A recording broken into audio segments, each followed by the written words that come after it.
नमस्कार मंडळी, आई कुठे काय करते या मालिकेच्या आजच्या भागामध्ये आज आपण बघणार आहोत. संजना आणि अनिरुद्ध झोपलेले असताना संजना गाढ झोपलेली असते, परंतु अनिरुद्धला काही झोप येत नसते. अनिरुद्धला येत असते अरुंधतीची आठवण आणि त्याला मागचे दिवस आठवत असतात. कशा प्रकारे अरुंधती घरामध्ये सर्वांची काळजी घ्यायची, कशा प्रकारे सर्वांना हवं नको ते बघायची, प्रत्येकाचे वेगवेगळ्या फरमाईश पूर्ण करायची आणि अरुंधतीने बनवलेल्या आमटी भाताशिवाय अनिरुद्धचं कधीच पोट भरायचं नाही. अनिरुद्ध या सगळ्या गोष्टींचा विचार करत असतो. अरुंधती आधी कशी होती, माझीही किती काळजी घ्यायची, या सगळ्या गोष्टी त्याला आठवत असतात आणि मग त्या आठवणीमध्येच तो आता बाहेर आलेला असतो. तो बाहेरच्या बाल्कनीमध्ये उभा असतो आणि त्याला समोरच्या बाल्कनीमध्ये दिसते अरुंधती. तर अरुंधती रडत असते हे अनिरुद्धला समजलेलं असतं. अरुंधतीला एवढं रडताना बघून अनिरुद्ध पुन्हा घरामध्ये जातो आणि विचार करत असतो की याचा अर्थ अरुंधती खूप डिस्टर्ब आहे आणि आज ती डिस्टर्ब सुद्धा असणार होती. अरुंधती मात्र तिथे बाल्कनीत बसून रडत असते. ती फार रडत असते. अनिरुद्धला हे समजलेलं असतं. तर अनिरुद्ध आता लगेचच अरुंधतीच्या घरी येतो. तर त्यावेळी संजनाला थोडीशी जाग आलेली असते आणि जेव्हा तिला समजतं की अनिरुद्ध तिच्या बाजूला नाहीये, त्यामुळे ती उठते आणि विचार करते की अनिरुद्ध आता कुठे गेलायस, कारण तो बाथरूममध्ये सुद्धा नसतो. अनिरुद्ध अनिरुद्ध असा ती आवाज देत असते. अनिरुद्ध काय तिला आवाज देत नसतो. त्यामुळे अनिरुद्ध कुठं आहे हे बघण्यासाठी संजना उठलेली असते. अनिरुद्ध मात्र इकडे अरुंधतीकडे आलेला असतो. अरुंधती खाली बसून मोठमोठ्याने रडत असते. तेव्हा अनिरुद्ध येतो आणि अरुंधतीला उठवतो. अरुंधती उठते पण अनिरुद्धपासून लगेच बाजूला होते आणि ती अनिरुद्धला विचारते की तुम्ही इथे काय करताय आणि आता तुम्ही इथे नव्हतं यायला पाहिजे. अनिरुद्ध म्हणत असतो की अगं हो अरुंधती, परंतु तुझी अवस्था बघ काय झाली आहे. तेव्हा अरुंधती म्हणते की अनिरुद्ध प्लीज तुम्ही इथून निघून जा. संजना इकडे घरामध्ये इकडे तिकडे सगळीकडे अनिरुद्धला शोधत असते. अनिरुद्ध तिला काही सापडत नसतो. त्याच वेळी अरुंधतीच्या बाल्कनीकडे तिचं लक्ष जातं आणि अरुंधती आणि अनिरुद्ध दोघंही एकमेकांशी बोलताना तिला दिसतात. त्यामुळे संजनाचं डोकं मात्र फिरतं. परंतु इकडे अरुंधती अनिरुद्धला जायला सांगत असते. ही गोष्ट संजनाला माहीत नसते. संजना मात्र या सगळ्या गोष्टींचा वेगळाच अर्थ काढते. अरुंधती अनिरुद्धला म्हणत असते की अनिरुद्ध प्लीज तुम्ही इथून जा. अनिरुद्ध म्हणतो की अरुंधती अगं तू किती डिस्टर्ब आहेस, हे बघ मला तुला दुखवायचं नव्हतं and I am really sorry. Arundhati म्हणते की प्लीज मला आता तुमची सहानुभूती नको आहे, तुम्ही प्लीज इथून निघून जा. अरुंधतीने अनिरुद्धला तिथून जायला सांगितलेलं असतं. त्यामुळे अनिरुद्ध आता अरुंधतीला काही म्हणत नाही आणि तो आता तिथून निघून घरात आलेला असतो. जेव्हा तो घरामध्ये येतो तेव्हा हॉलच्या लाईट बंद असतात आणि त्या बंद लाईटमध्ये संजना बसलेली असते. जेव्हा अनिरुद्ध हॉलमध्ये येतो तेव्हा संजना लाईट ऑन करते. तेव्हा अनिरुद्ध आता संजनाला विचारतो की काय गं तू इथे काय करतेयस, तुला झोपायचं नाहीये का. तेव्हा संजना म्हणते की कशी येणार मला झोप, शेवटी तू झोप उडवली आहेस ना माझी. अनिरुद्ध म्हणतो की म्हणजे. तेव्हा संजना म्हणते की मला सांग की तू अरुंधतीकडे का गेला होतास. अनिरुद्ध म्हणतो की काही नाही, झोप येत नव्हती म्हणून जरा फेऱ्या मारायला गेलो होतो, तर मला बाल्कनीमध्ये अरुंधती रडताना दिसली आणि म्हणूनच मी तिला बघायला गेलो होतो. संजना म्हणते की ओ तुला एवढी काळजी आहे तिची, बघ ना म्हणजे ती रडताना दिसली आणि तू लगेच पळत तिच्याकडे गेलास. अनिरुद्ध अरे मी तुझ्याशी बोलतीये, म्हणजे ती अरुंधती इतका तुझा इन्सल्ट करते तरी सुद्धा तुला तिचाच पुळका येतो का. अनिरुद्ध म्हणतो की संजना आता उगाचच विषय काढू नकोस आणि विषय वाढवू सुद्धा नकोस, एवढं काय आभाळ नाही कोसळलंय. संजना म्हणते की म्हणजे तुला त्याचं काहीच वाटत नाही का, जरा माझ्या बाजूने विचार कर. अरे माझा जीव तुझ्यासाठी एवढा तुटत असतो, परंतु तुला मात्र त्या गोष्टीची काही किंमतच नाहीये. मला किती हर्ट होत असेल याचा एकदा विचार कर, कधीतरी समोरच्या माणसाचा एकदा विचार कर. अनिरुद्ध तिच्या बोलण्याकडे इग्नोर करून तिला म्हणत असतो की मला झोप येते, मी जातोय. संजना त्याला थांबवते आणि म्हणते की अनिरुद्ध तू मला माझ्या प्रश्नांचं उत्तर दे, मला सांग की अरुंधतीला तू ह्यावेळी भेटायला का गेला होतास. अनिरुद्ध म्हणतो की मी तुला एकदा सांगितलं ना की मी अरुंधतीला रडताना बघितलं म्हणून मी तिच्याकडे गेलो होतो. संजना म्हणते की नक्की, की ती कॉम्पिटिशनमधून आऊट झाली म्हणून तिला सिंपती दाखवायला गेला होता. एक मिनिट, इमोशन्सच्या भरामध्ये खरं काय आहे ते तू तिला सांगून तर नाही टाकलंयस ना. अनिरुद्ध म्हणतो की वेडी आहेस का तू आणि ही गोष्ट मी तिला का सांगेल.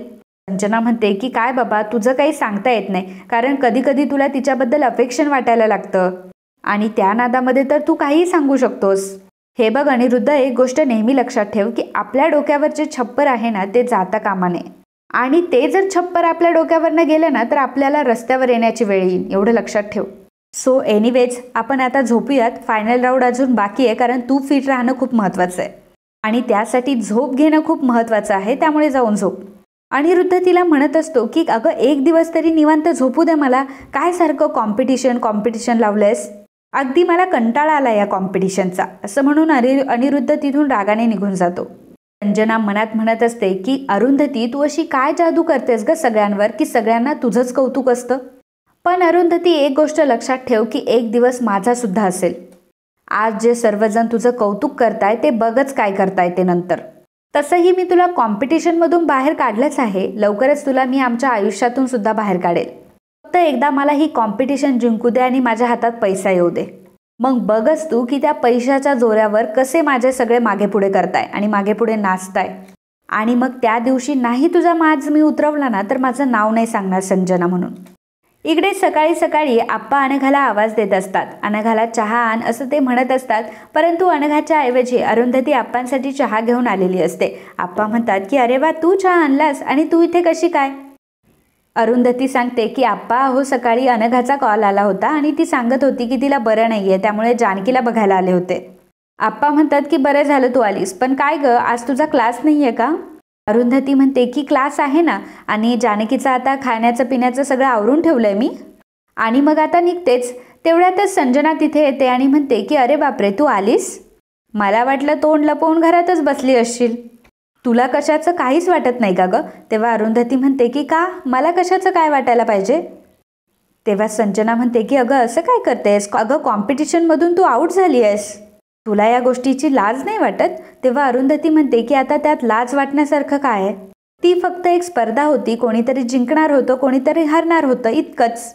मी माझ्या परीने जिंकण्याचा पूर्ण प्रयत्न केला होता, नाही आलं यश. संजना म्हणते की एक मिनिट, या कॉम्पिटिशनमध्ये तू का पार्टिसिपेट केलं होतं ही गोष्ट तू विसरलीस का. आणि तुझ्यासाठी फक्त ही कॉम्पिटिशन नव्हती, आठवते ना तुला तू काय प्रॉमिस केलं होतं आम्हाला. मी रिमाइंड करते हा तुला, आता महिना संपत आलाय आणि महिन्याच्या आत तू आम्हाला आमचा शेअर देणार होतीस आणि तुला तर खूप कॉन्फिडन्स होता ना, मग काय झालं त्यात. आता तितक्यात तिथे ईशा येते, तिचा फोन घेऊन ती आलेली असते आणि संजनाला म्हणत असते की संजना आंटी हे बघ, अगं तू आणि बाबा सोशल मीडियावर किती जास्त व्हायरल होत आहे आणि लोकांना तुमची जोडी फार आवडतीये. संजना म्हणते की आय नो, मला माहिती आहे की खूप मेसेजेस येत आहे आणि खूप व्ह्यूजसुद्धा आलेत, ते की इमॅजिनच्या पलीकडे आहे हा हे सगळं. तर संजनाला खूप आनंद झालेला असतो. त्याच वेळी येतात यश आणि आरोही. यश ओरडतच अरुंधतीकडे आलेला असतो आणि म्हणत असतो की आई हे बघ काय झालंय. अगं सोशल मीडियावर नुसती धमाल होतीये, अगं अक्षरशः तुमच्या नावाचा हॅशटॅग लोक यूज करताय. तेव्हा अरुंधती विचारते की हॅशटॅग म्हणजे. आरोही म्हणते की आई अहो म्हणजे तुम्हाला कॉम्पिटिशनमध्ये परत आणण्यासाठी लोक आग्रह करताय. आप्पा म्हणतात की अगं काय सांगतेस तू. आरोही म्हणते की हो आप्पा, अहो अरुंधती केळकर यांना परत कॉम्पिटिशनमध्ये आणा असे व्हिडिओ लोक पोस्ट करायला लागलेत. यश आप्पांना सुद्धा तो व्हिडिओ दाखवतो आणि अरुंधतीला सांगतो की अगं लोक तुला आणि मिहिरला खूप जास्त सपोर्ट करताय आणि त्यांना तुम्ही कॉम्पिटिशनमध्ये हवे आहात. ईशा म्हणते की पण त्याचा काही उपयोग होणार नाही, कारण जजेसने ऑलरेडी रिझल्ट डिक्लेअर केलेत आणि आता त्यामध्ये काही बदल होणार नाही. आणि लोकांचं काय, लोकांना जी लोक आवडतात त्यांना ती सपोर्ट करणारच ना. तसंही बाबा आणि संजना आंटीला किती लोक फॉलो करताय, त्यांचंही फॅन फॉलोविंग काही कमी नाही आहे. यश म्हणतो की ईशा ही कॉम्पिटिशन आहे आणि यामध्ये काही होऊ शकतं. तेव्हा ईशा म्हणते की नाही होणार, मग रूल्सला काही अर्थच उरणार नाही. आई आणि मिहिरला जर कॉम्पिटिशनमध्ये परत आणलं ना तर बाकी कंटेस्टंटवर तो अन्याय होईल. यश म्हणतो की असं तुला वाटतं, परंतु फायनल डिसिजन हे जजेस आणि लोकच घेणार आहे. बघूयात ना आपण काय होतं ते, अजून फायनल राऊंड बाकी आहे. तसं आपण आईच्या बाबतीत हे सगळं मुद्दाम घडवून आणलेलं आहे ही गोष्ट मला माहिती आहे, कारण आईच्या हातून एवढी छोटीशी चूक होणं कधी शक्यच नाही आहे. संजना म्हणते की ओ माय गॉड किती ते आंधळं प्रेम, एवढं सगळं होऊन सुद्धा तुला तुझी आई चुकली आहे असं वाटतच नाही आहे. इतक्यातच यशला एक कॉल आलेला असतो. यश तो फोन उचलतो आणि म्हणतो की ठीक आहे, अर्जंट आहे का, मी लगेच येतो. आणि मग तो आता अरुंधती आणि आप्पांना सांगून तिथून निघालेला असतो. अरुंधती सुद्धा आप्पांना म्हणते की बरं आप्पा चला मीही निघते. तेव्हा संजना म्हणते की अरुंधती क्लास जरा व्यवस्थित कंडक्ट कर हा, कारण आता तेच आहे तुझ्या हातामध्ये. शेवटी क्लास जर बंद झाला तर तुझं जगणं मुश्किल होईल ना. आणि हो, चॅलेंज विसरू नको, लक्षात ठेव नेहमी. तसंही 1 महिना पूर्ण व्हायला फारसे दिवस राहिले नाहीये. अरुंधती आता तिथून निघून जाते. इकडे नितीन सर ऑलरेडी येऊन बसलेले असतात. यश तिथे येतो. नितीन सर यशला सांगतात की हा हितेश आहे आणि महाराष्ट्राची सुगरण जोडीचा एडिट हाच करतो. हितेश म्हणतो की नाही, मी एकटा नाही बघत, आमची एक टीम आहे. नितीन त्याला म्हणत असतो की हितेश, अरे घाबरू नकोस आणि आम्हाला तुझी मदतच होणार आहे, तू काळजी नको करू. यश त्याला म्हणतो की हितेश ऐक ना, म्हणजे महाराष्ट्राची सुगरण जोडी याचं शूट वेगवेगळ्या कॅमेऱ्यांवर होतं, मग त्याचं सगळं फुटेज चेक झालं असेल ना. तर हितेश म्हणतो की हो, आम्हाला ते करावंच लागतं आणि सगळ्या गोष्टी बारकाईने बघाव्या लागतात. यश म्हणतो की ओके, मग सेमीफायनल राऊंडचं सुद्धा फुटेज चेक झालं असेल. हितेश म्हणतो की हो झालं. तेव्हा यश म्हणतो की मग त्यामध्ये तुम्हाला काही डाऊटफुल नाही वाटलं का. हितेश म्हणतो की नाही, त्यामध्ये काही डाऊटफुल वगैरे नव्हतं.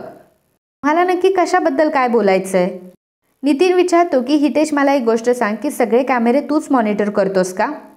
हितेश म्हणतो की काय आहे ना, गेल्या वेळेला एक कॅमेरा सारखा बंद पडत होता आणि तो कॅमेरा मागं असतो, त्यामुळे त्याचं फारसं फुटेज यूज होत नाही आणि आम्हाला लास्ट राऊंडला तो चेकही करता नाही आला, म्हणून आम्ही चेकही केला नाही. तर यश म्हणतो की येस, आम्हाला त्याच कॅमेऱ्याचं फुटेज भेटेल का. यश म्हणतो की पण का, तुम्हाला का हवंय, म्हणजे हे देणं खूप रिस्की असतं आणि जर असं केलं आणि कोणाला कळलं तर माझी नोकरी जाईल. नितीन म्हणत असतो की हितेश तू काळजी करू नको, तुला काही होणार नाही. हितेश म्हणतो की अहो पण सर, त्या कॅमेऱ्यामध्ये काहीच रेकॉर्ड नाही झालंय. तेव्हा यश म्हणतो की प्लीज त्या कॅमेऱ्यामध्ये जेवढं काही रेकॉर्ड झालं असेल ते फुटेज द्याल का मला. हितेश म्हणतो की पण का, तुम्हाला सगळं हे का हवंय. तेव्हा यश म्हणतो की आम्हाला असं वाटतंय की सेमीफायनल राऊंडमध्ये चिटिंग झाली आहे आणि एका जोडीला चुकून इलिमिनेट करण्यात आलंय. तेव्हा हितेश विचारतो की तुम्ही अरुंधती आणि मिहीरबद्दल बोलताय का, कारण सेमीफायनलमधून तर त्याच इलिमिनेट झाल्या होत्या. यश म्हणतो की हो, त्यांच्याबद्दलच बोलतोय आणि आम्हाला असं वाटतंय की त्यांच्यावर अन्याय झालाय. प्लीज तुम्ही आम्हाला जर ते फुटेज मिळवून दिलं ना तर आम्हाला अन्यायाविरुद्ध लढता येईल. कदाचित चिटिंग झाल्याचा पुरावाच मिळाला असेल. हितेश म्हणतो की ठीक आहे, मी प्रयत्न करून बघतो, परंतु मला वाटत नाही त्यातून काही मिळेल. नितीन म्हणतो की हरकत नाही, तुला जे काही मिळेल ते तू आम्हाला दे, ठीक आहे. यश म्हणतो की आणि तुम्हाला घाबरायचं काहीही कारण नाहीये, ही गोष्ट आपल्या तिघांसोडून कोणापर्यंत जाणार नाही. या सगळ्यामध्ये तुमची नोकरी देखील जाणार नाही याची खात्री आम्ही तुम्हाला देतो, पण प्लीज तुम्ही आम्हाला हे फुटेज देऊ शकाल का. तेव्हा हितेश म्हणतो की ठीक आहे, मी बघतो काय करायचं ते. यश आता तिथून निघून गेलेला असतो. नितीन यशला म्हणत असतो की यश, आपल्याला ते फुटेज भेटेल, परंतु यासाठी आपल्याला याच्या मागं लागावं लागेल आणि मला माहिती आहे की काहीतरी आपल्याला त्याच्यामध्ये क्ल्यू भेटेल. यश म्हणतो की काहीतरी नाही, मला तर आता संजनाला सगळ्यांसमोर एक्सपोज करायचंय, आपल्याला आता अजून एकाला भेटायला जायचंय. असं म्हणून आता तिथून दोघंही निघालेले असतात. इकडे अरुंधती तिच्या गाण्याचा क्लास घेत असते. गाण्याचा क्लास घेऊन तिलाच खूप छान वाटत असतं आणि ती सर्वांना म्हणत असते की गेल्या काही दिवसांपासून मला क्लास नाही घेता आला, परंतु आता सगळ्यांनी वेळेवर क्लासला यायचंय, कोणीही सुट्टी मारायची नाही. सर्वजण हो म्हणतात. एक छोटी मुलगी अरुंधतीला म्हणते की मॅम, मी तुम्हाला टीव्हीवर बघितलं, तुम्ही कुकिंग कॉम्पिटिशनमध्ये होतात ना. तेव्हा अरुंधती सांगते की हो. मुलगी म्हणते की मी सुद्धा बघितलं आणि मी माझ्या सगळ्या फ्रेंड्सला सुद्धा सांगितलं, त्यांना तुम्ही खूप आवडल्या. एक मुलगा अरुंधतीला विचारतो की पण मॅडम, मला त्यांनी इलिमिनेट का केलं, तुम्ही परत जा ना कॉम्पिटिशनमध्ये, आम्हाला सर्वांना तुम्ही फार आवडता. अरुंधती म्हणते की नाही बाळा, आपल्याला असं जाता येत नाही. तेव्हा ती मुलगी म्हणते की याचा अर्थ तुम्हाला उद्याच्या कॉम्पिटिशनमध्ये पण जाता नाही येणार का, तुम्ही प्लीज जा ना, आम्ही तुम्हाला खूप वोट दिलेत आणि तुम्ही दोघंच जिंकायला हवे होते. तेव्हा मिहीर म्हणतो की मग काय झालं, कॉम्पिटिशन आहे, कोणी हारणार आहे तर कोणी जिंकणार आहे, काही नाही, पुढच्या वेळी आपण पुन्हा पार्टिसिपेट करूया आणि बघा, आम्ही त्यावेळी दोघं नक्की जिंकणार. ती छोटी मुलगी म्हणत असते की परंतु यावेळी तुम्ही का नाही जिंकला, तुम्ही तर एवढी छान डिश बनवली होती, मग जजेसनी तुम्हाला का काढून टाकलं.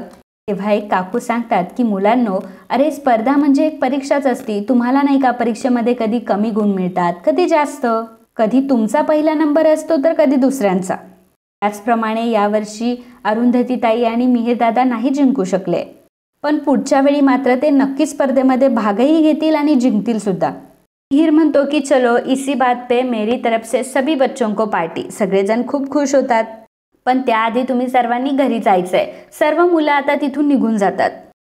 मिहीर अरुंधतीला म्हणत असतो की ताई, तुम्ही एवढं अपसेट का होताय कॉम्पिटिशनमुळे. तेव्हा अरुंधती म्हणते की नाही रे, मला माझं नाही टेन्शन येत, मला तुझं येतंय, खरं तर माझ्यामुळे तुला एलिमिनेट व्हावं लागलं. मिहीर म्हणतो की ताई, मी एलिमिनेट झालो म्हणून काय झालं, आता कॉम्पिटिशन आहे, कोणीतरी एलिमिनेट होणारच होतं. अरुंधती म्हणते की असं नाहीये रे मिहीर, अरे शेफ म्हणून तू नाव कमवलंय आणि ही कॉम्पिटिशन सगळ्या जगभर बघितली जाते. तुझं स्वतःचं एक रेस्टॉरंट आहे आणि मग तू एलिमिनेट झाल्यावर त्या गोष्टीचा प्रभाव तुझ्या व्यवसायावर नको पडायला. मिहीर म्हणतो की ऑलरेडी परिणाम झालाय. तर अरुंधती घाबरते आणि म्हणते की म्हणजे.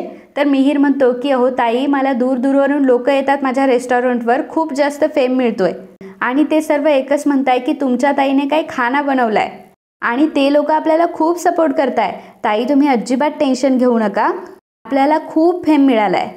त्या काकू अरुंधतीला म्हणतात की ताई तुम्ही टेन्शन घेऊ नका, आम्ही आश्रमातल्या सगळ्या बायका तुमचा शो बघत होतो. खरंच खूप छान वाटत होतं, आम्हाला सगळ्यांना वाटलं होतं की तुम्हीच जिंकणार आहात. पण काय झालं काय माहिती, नक्कीच काहीतरी गडबड वाटते, कारण तुम्ही दोघं हारणं शक्यच नाहीये. असो काहीही असू देत, परंतु तुम्ही हारून जाऊ नका आणि पुढच्या वर्षी जोमाने परत या स्पर्धेत भाग घ्या आणि जिंका सुद्धा. तेव्हा अरुंधती त्यांना म्हणते की खरं तर मला स्पर्धा हारले म्हणून वाईट नाही वाटत आहे, फार भीती ह्या गोष्टीची वाटते की आमची समृद्धी आमच्या हातातून जायला नको, आणि जर समृद्धी हातातून गेली तर ही गोष्ट मी कधीच सहन करू शकणार नाही. त्यामुळे मला कळतच नाहीये की मी काय करू ते. इकडे रवीनाने यशला बोलवलेलं असतं. रवीना यशला म्हणते की यश, ॲक्च्युली आम्ही जो एपिसोड शूट केला होता तो एपिसोड काय आम्ही पब्लिक केला नाही आहे, कारण अरुंधती मॅडम एलिमिनेट झाल्या ना म्हणून. विचारतो की परंतु तुम्ही हा इंटरव्ह्यू लोकांना दाखवणार तर आहात ना. रवीना म्हणते की हो, मग तुम्हाला तर माहिती आहे की मिहीर आणि अरुंधती मॅडमचे किती फॅन आहेत आणि एलिमिनेट झाल्यापासून तुम्ही बघताय ना की किती कमेंट येत आहे. अँड आय एम शुअर की हा एपिसोड जेव्हा टेलिकास्ट होईल तेव्हा सगळ्यात जास्त व्ह्यूज याच व्हिडिओला असणार आहे. नितीन म्हणतो की हो, हे मात्र खरं आहे की त्यांना अजूनही लोकांना कॉम्पिटिशनमध्ये पाहायचं आहे. रवीना सांगते की बरं, त्या दिवशी संजना मॅडम आणि अनिरुद्ध सरांचा आम्हाला इंटरव्ह्यू घ्यायचा होता, परंतु मॅडम मात्र वेगळ्या स्टेपवर होत्या. किती ॲरोगंट वागल्या त्या अशाच आहेत का. यश आणि नितीन दोघंही एकमेकांकडे बघतात. रवीना त्यांना पुढं सांगते की ॲक्च्युली आम्ही तुम्हाला फुटेज चेक करायला बोलवलंय, काही असेल तर तुम्ही सांगू शकता आम्हाला. आणि मग एडिटरला आता रवीना सांगते की व्हिडिओ प्ले कर. व्हिडिओ आता प्ले होत असतो. यशला सुद्धा त्या दिवसाच्या आठवणी आठवत असतात. सर्वजण अरुंधतीचं गोड कौतुक करत असतात आणि तो व्हिडिओ बघून यश फारच खुश झालेला असतो. नितीन सुद्धा खुश असतो आणि त्याचवेळी एक धक्कादायक गोष्ट यशला व्हिडिओमध्ये दिसते. त्या व्हिडिओमध्ये जेव्हा कॅमेरामन अरुंधतीचं घर सर्वांना दाखवत असतो त्याचवेळी संजना तिच्या घरातून येत असते. ही गोष्ट यशने नोटीस केलेली असते आणि तो एडिटरला सांगतो की जरा व्हिडिओ मागे घे. एडिटर पुन्हा व्हिडिओ मागे घेतो आणि आता यशला कन्फर्म झालेलं असतं की ती दुसरी तिसरी कोणी नसून संजना आहे. नितीन विचारतो की ही तर संजना आहे आणि ती अरुंधतीकडे काय करतीये. यश म्हणतो की मलाही काही कळत नाहीये, संजना आईच्या रूममध्ये कशाला गेली होती. आणि मग तो एडिटरला सांगतो की जरा हा संजनाचा फोटो झूम कराल का. तर एडिटर आता संजनाचा फोटो अजून झूम करतो तर संजनाच्या फोटोमध्ये डायरी एकदम ॲक्युरेटली दिसत असते आणि हे बघून यशला खूप मोठा धक्का बसतो. आणि मग यशला आठवतं की ही तर मिहीरच्या आईची डायरी आहे आणि मिहीरच्या आईची डायरी त्या दिवशी आई एवढी शोधत होती परंतु सापडलीच नाही. आणि मग त्यानंतर जेव्हा तो घरी आला होता तेव्हा बाहेर शेकोटी जळत होती आणि त्या शेकोटीमध्ये काही कागद पडलेली होती आणि त्यावर रेसिपी थोडीशी लिहिलेली होती. आणि मग त्याला समजतं की याचा अर्थ ही संजनाच होती, तिने ही रेसिपीची डायरी जाळली. यशला आता काय बोलावं तेच कळत नसतं. यश रवीनाला सांगतो की तुम्ही दोघं कंटिन्यू करा, आम्ही प्लीज जरा थोडं बोलून येतो. यश आणि नितीन दोघंही जरा बाजूला जातात. नितीनला सांगतो की ही संजना आईला हरवण्यासाठी कुठल्याही थराला जाऊ शकते. आतापर्यंत तर फक्त मला संशय होता, परंतु आता मला प्रूफही भेटलाय. ही तर आता ह्या संजनाला सोडणारच नाही आणि सगळ्यांना ही गोष्ट दाखवून देणार आहे की जिंकण्यासाठी ही संजना कुठल्याही थराला जाऊ शकते. आणि मित्रांनो, आजचा हा भाग इथेच संपतो. पुढील भागामध्ये आपल्याला बघायला मिळणार आहे यश आता एक डायरी घेऊन आलेला असतो आणि ती डायरी हुबेहूब मिहीरच्या आईच्या डायरीसारखी असते. आता यश संजनाला तिच्याच जाळ्यामध्ये अडकवणार असतो. यश सर्वांना सांगतो की आई, मी ही डायरी घेऊन आलोय, मिहीरच्या आईची डायरी. तेव्हा अरुंधतीला खूप आनंद होतो आणि अरुंधती म्हणते की अरे यश, तुला कुठे भेटली ही डायरी. तेव्हा यश सांगतो की संजनाच्या कपाटामध्ये. संजना म्हणते की यश, अरे काय बोलतोय, मला या डायरीबद्दल काहीच माहित नाही. यश म्हणतो की मग ही डायरी तुझ्या कपाटामध्ये कशी काय आली. अनिरुद्ध म्हणतो की यश, तोंड सांभाळून बोल, माझ्या बायकोवर वाटेल ते आरोप केलेले मला चालणार नाही.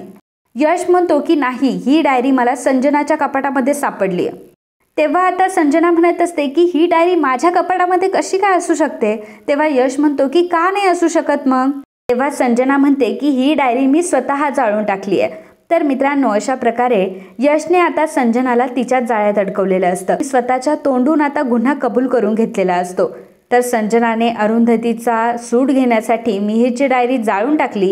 हे जेव्हा आता सगळ्यांना कळलंच आहे, परंतु सगळे काय रिॲक्ट करतात हे आपल्याला उद्याच्या भागातच पाहायला मिळेल. तर मित्रांनो, या व्हिडिओबद्दल तुमचं काय मत आहे ते आम्हाला नक्कीच कळवा. And if you like my video please do subscribe, share and comment. Thank you.